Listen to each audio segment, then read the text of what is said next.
स्वयं सर्व सृष्टि रचनहार स्वयं ही आए हुए हैं पृथ्वी पर। और बताया करते थे कि उन्होंने सिकंदर लोधी राजा की, दिल्ली के बादशाह के जलन के रोग को ठीक कर दिया, किसी से भी नहीं हुआ था। एक गाय मार दी थी तलवार से सिकंदर लोधी ने कि मेरे सामने जीवित करके दिखा दे, जब जानो तो अल्लाह की जात है। तो हमारे कबीर परमेश्वर जी ने वो मरी हुई गाय उन सब हजारों व्यक्तियों के, दर्शकों के सामने जीवित कर दी थी।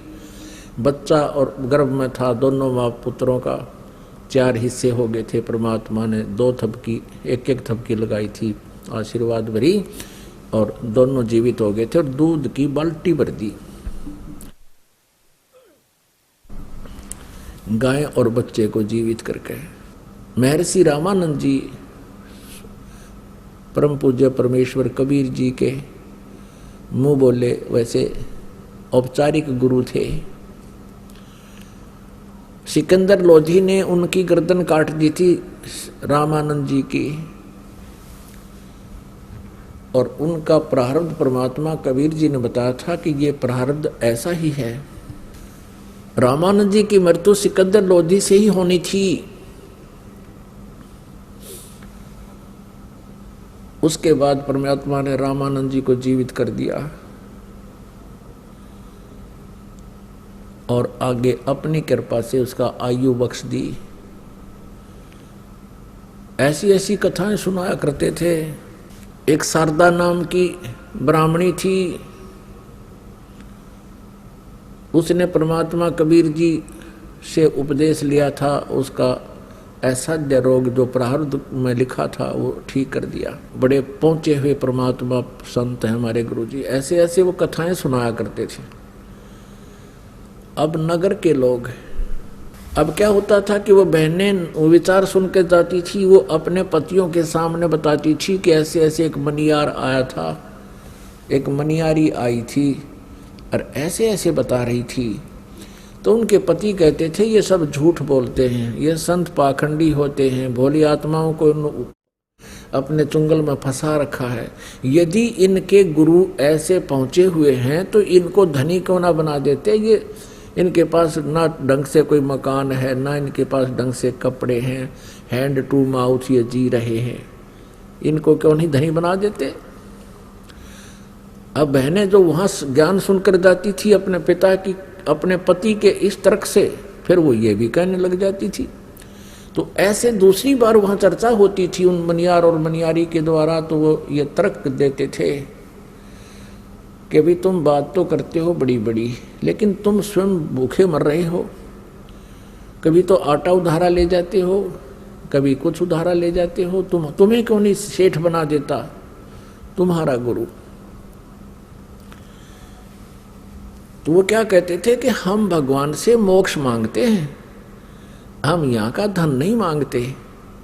तो वो कहते हैं मोक्ष तो बाद की बात है, पहले तो रोटी भी तो चाहिए। तो उनके जो के संसार के विचारों में और भगत के विचारों में, जगत के विचारों में, भगत के विचारों में बहुत भिन्नता होती है, और इसी कारण से तालमेल नहीं बनता, विरोध बना रहता है। पुण्यात्माओं, अब परमात्मा की कई लीलाएं बतानी पड़ेंगी इसमें। एक समय एक शेख तकी नाम का सिकंदर लोधी दिल्ली के बादशाह का गुरु था, धार्मिक गुरु था। और जब उसको ये पता चला कि सिकंदर लोधी के जलन का रोग कबीर जी ने ठीक कर दिया, परमेश्वर कबीर जी ने, और सिकंदर लोधी ने बताया कि मैंने अपने हाथों से अपनी तलवार से स्वामी रामानंद जी को मार दिया था, कत्ल कर दिया था, उसका धड़ से अलग कर दी थी उनकी जो है गर्दन, और कबीर जी ने जीवित कर दिया। इस चीज को देख करके शेख तकी के मन में बहुत ईर्षा होगी कबीर जी के प्रति, कि ये इतना प्रभाव जमा बैठा है राजा के दिल में, अब मेरी दाल गलेगी नहीं, और जब तक मैं कबीर जी को सिकंदर लोधी बादशाह के हृदय से नजरों से नहीं गिरा दूंगा तब तक मेरी रीवैल्यू नहीं होगी। इस सोच से, इस दृष्टिकोण से उसने कबीर जी को नीचा दिखाने के लिए, एक दिन राजा काशी से आ रहा था सिकंदर लोधी, साथ में कबीर जी भी थे और शेख तकी भी थे। बनारस से दिल्ली लौटते समय एक दरिया के किनारे रात्रि में पड़ाव कर लिया था। अब शेख तकी ने कहा था, शेख तकी ने कहा कि राजन मैं इसको तब मानूंगा कबीर को कोई शक्ति युक्त है, मेरे सामने कोई मुर्दा जीवित करके दिखा दे। ये तो जादूगर है। सिकंदर आपने उनकी गर्दन काट दी, इसने तुरंत जीवित कर दी होगी। जब जानूं किसी मुर्दे को जीवित करके दिखाए तब मानूं मैं इसको, अन्यथा मैं सब मुसलमानों को कह दूंगा कि सिकंदर लोधी हिंदू बन गया है, इसने हिंदू गुरु बना लिया। इस बात का सिकंदर लोधी को पता था कि मुसलमान भोली श्रद्धालु मुसलमान जितने भी हैं वो शेख तकी के प्रत्येक आज्ञा का पालन करते हैं। इसने एक बार ये आग लगा दी तो तेरा राज्य नहीं रहेगा। चिंतित हुआ सिकंदर लोधी। तब परमेश्वर कबीर जी ने कारण पूछा तो कारण बताया कि ये शेख तकी ऐसे ऐसे कह रहा है भगवान, और ये सचमुच वहां दिल्ली में जाकर आग लगा देगा, सब मुसलमानों को मेरे विरोधी कर देगा, मेरे राज्य को खतरा हो जाएगा, मैं इसलिए चिंतित हूं।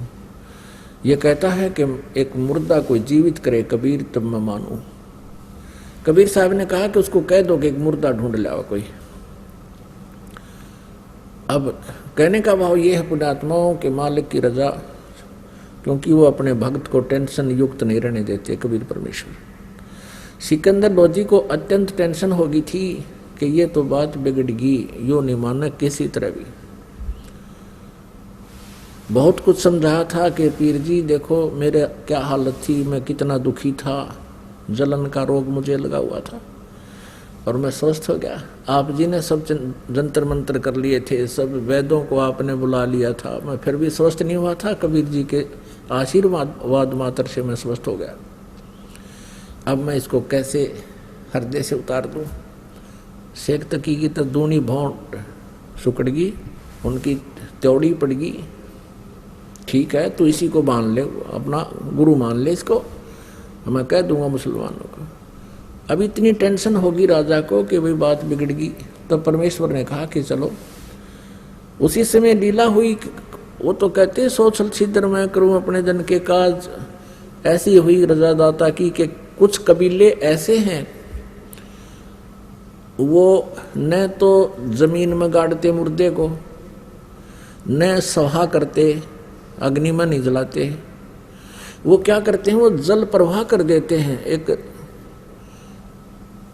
घास फूस का एक फ्लोटिंग बना करके एक बेड़ा सा तैरने वाला लकड़ियों का सूखा, और उसके ऊपर लिटा देते हैं सुसज्जित कपड़े कुपड़े साफ उनको उड़ाकर, और एक दीपक प्रज्वलित कर देते हैं और दरिया में अपने रीति रिवाज से उसको प्रवाह कर देते हैं। ऐसे जल प्रवाह किया हुआ एक मुर्दा आ रहा था। 12-13 वर्ष की आयु का शरीर था उस बच्चे का। अब सुबह सुबह सभी खड़े थे, कोई नहा रहा था, कोई भोजन बना रहा था। किसी ने देखा कि मुर्दा आ रहा है तो शेख तकी ने कहा कि बुला ले तेरे कबीर को, कर दे मुर्दे को जिंदा। अब कबीर परमेश्वर जी ने कहा कि शेख तकी पहले आप प्रयत्न करो, कहीं बाद में ये कहे कि मैं भी कर देता इसको। शेख तकी ने किए जंतर मंतर, वो मुर्दा चला गया 2-3 फरलांग यानी 1800 फुट डाउन स्ट्रीम में, नीचे को जल बह रहा था उधर को। तब शेख तकी ने कहा कि ये चाहता था कबीर जी कि मेरे सिर से बला टल जाए, मुर्दे कभी जिंदे होते हैं, वो तो कयामत के समय होंगे। तब परमेश्वर कबीर जी ने कहा कि ठीक है, ऐसे इशारा किया था मालिक ने उस मुर्दे को जो जा रहा था नु बह करके, उसको ऐसे कर दिया। वो वापस चल पड़ा जैसे इंजन वाली नौका वापस चल पड़ती है दरिया के फ्लो के विपरीत, बहाव के विपरीत। ऐसे अप स्ट्रीम को और आ गया और वहां आकर के रुक गया जहां कबीर परमेश्वर विराजमान थे, खड़े थे, आए हैं, उपस्थित थे। मुर्दा से ऊपर रुका हुआ है जैसे नौका हो और नीचे से दरिया की तरंगे बह रही हैं, लहरें। तब परमेश्वर ने कहा कि हे जीवात्मा, कबीर परमेश्वर जी ने कहा कि हे जीवात्मा जहां भी है कबीर हुक्म से इसमें प्रवेश कर मुर्दे मर वापस आ जा तू। एकदम वहीं से वो आत्मा वापस प्रवेश हुई और वो लड़का जीवित होकर के बाहर आके परमेश्वर कबीर जी के चरणों में दंडवत प्रणाम किया। बोलो बंदी छोड़ कबीर साहेब की जय हो।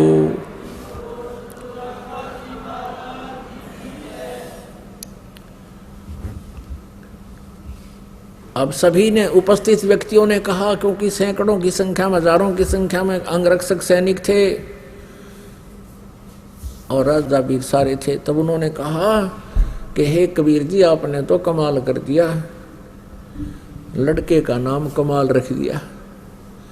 और 12-13 वर्ष की आयु का पुत्र था, लड़का था किसी का, वो अपने पुत्र के रूप में परमेश्वर ने पाला पोसा, उस पुनर्जन्म प्राप्त प्राणी को भक्ति दी, अपने पास रखा पुत्र रूप में। ऐसे ही शेख तकी ने एक दिन कहा भाई ये तो नई बात बनी, ये तो इसका तो जो नजरों से नहीं गिरा राजा के, तो उसने स्कीम बनाई अपने मुसलमानों से, सबसे मिलकर कहा कि भाई ये जादू जंतर करता है और लड़का जो जल प्रवाह कर दिया गया था वो जीवित था, वो सदमे में था और सदमे वाले कोई जादू जंतर करने वाले जीवित कर ही देते हैं। भाई इसको हम तब मानेंगे ये अल्लाह की जात है, इसमें कोई शक्ति है। मेरी पुत्री जो कब्र में दबा रखी है, शेख तकी पीर की पुत्री, कुछ दिन मरे हो गए थे उसको और वो कब्र में दबा रखी थी, महीने या 20 दिन या जीते 2 महीने की 6 भी नहीं थी। और कहने लगा जब जानो मैं इसको, मेरी बेटी को जीवित करके दिखा दे। फिर वही समस्या पैदा करती। सिकंदर लोधी फिर टेंशन में।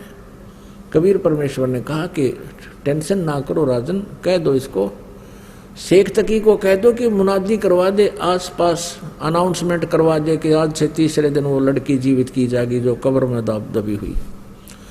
सब जगह डंडोरा मुनिवाद करवा दी, डंडोरा पटवा दिया, मुनादी करवा दी, अनाउंसमेंट करवा दी।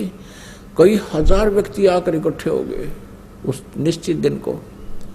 कब्र फुड़वा दी, बच्चे का शरीर सूखा पड़ा था। अब परमात्मा ने कहा कि शेख तकी तू भी कर ले ट्राई कर दे, फिर बाद में क्या मैं जीवित कर दूं। तो उपस्थित व्यक्तियों ने कहा कि भगवान अगर ये कुछ करने योग्य होता अपनी बेटी ने कौन मरने देता, इसके पास कुछ नहीं है, आप दया करो। तब परमेश्वर ने कहा कि हे शेख तकी की लड़की तू जीवित हो जा। वो जीवित नहीं हुई। दोबारा फिर कहा परमात्मा ने कि शेख तकी की लड़की जीवित हो जा, नहीं हुई।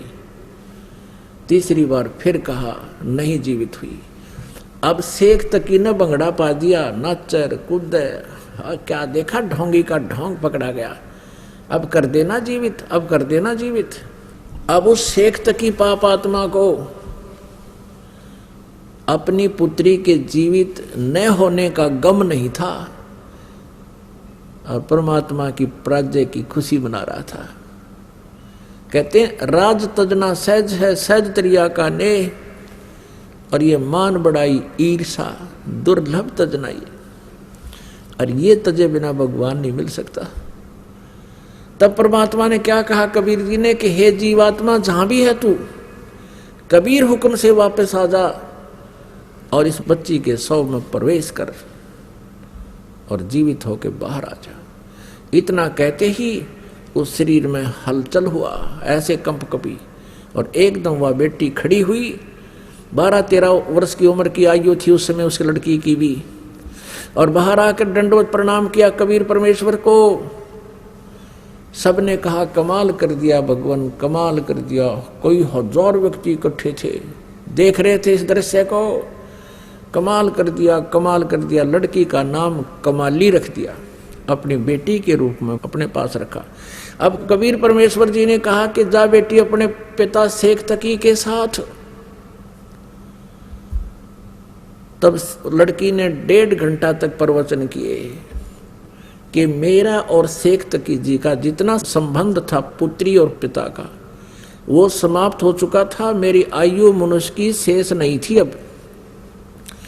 उस लड़की ने कहा कि हे श्रोताओं, ये पूर्ण परमात्मा है, ये कबीर अल्लाह है, ये अल्लाहु अकबर है, ये स्वयं उतरे हैं। अपने पिछले जन्म की कई कहानी सुनाई कि पहले जन्म में मैं एक राबिया नाम की लड़की थी, ये परमात्मा मुझे वहाँ भी मिले थे। 4 वर्ष मैंने इनकी भक्ति की थी, फिर वह साधना त्याग दी थी, लोक लाज में आ गई थी। उसके कारण मुझे फिर एक और मनुष्य जीवन मिला बंसुरी का, और तीसरा जन्म मुझे आज ये कमाली का मिला था। ये भी मेरा उस भक्ति के, उस 4 साल की भक्ति जो मैंने की थी, उसके कारण ये 2 1.5 मेरे अनमोल जन्म मुझे मिले थे।